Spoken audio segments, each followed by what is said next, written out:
Top US defense officials are set to meet with Volodymyr Zelensky in Kyiv this Thursday for talks on ending the war with Russia. It comes amid reports that Washington is presenting the Ukrainian president with a US-drafted peace plan that sees Ukraine giving up territory and some weapons and significantly cutting the size of its armed forces.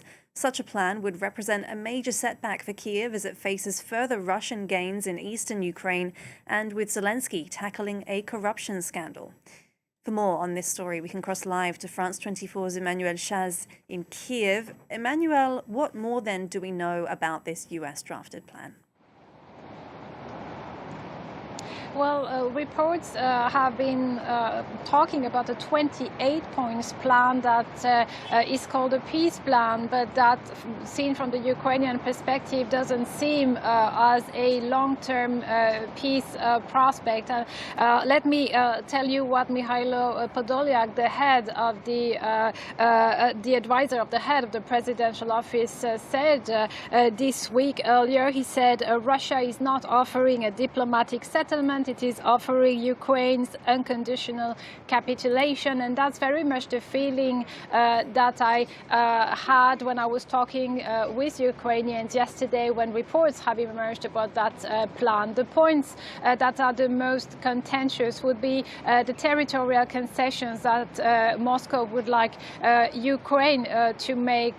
For example, Moscow still is wanting for Ukraine to give the entirety of Donbass, meaning the remaining 3/3 of the Donetsk region, so the third of the region that Moscow didn't manage to conquer militarily. This is so far not an option for Kyiv, which had said that its own concession would be to start any negotiation from the current front line. That's the biggest point, but there's also the fact that this plan contains a point saying that Ukraine should halve its army, should also decrease the amount of weaponry it is getting from the West, particularly from the US. Essentially, this would deprive Ukraine from the possibility of defending itself against the Russian aggression.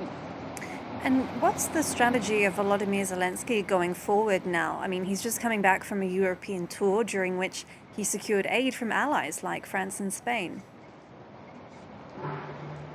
Absolutely. So as this plan was being brokered, discussed between Washington and Moscow, Volodymyr Zelensky was having to face two difficult situations. First, he went abroad indeed to try and secure more funding, more support for Ukraine. And there were positive declarations of intentions, for example, with the long-term plan with France to purchase around 100 combat jets for Ukraine, plus air defense systems and missiles, but that is a long-term plan that doesn't offer a rapid solution to Ukraine's struggles. There's also the help provided by Greece, by Spain, also in terms of air defense and in the energy sector. And of course, this is the visit of Volodymyr Zelensky to Recep Tayyip Erdogan sees that Turkey still wants to place itself as the diplomatic,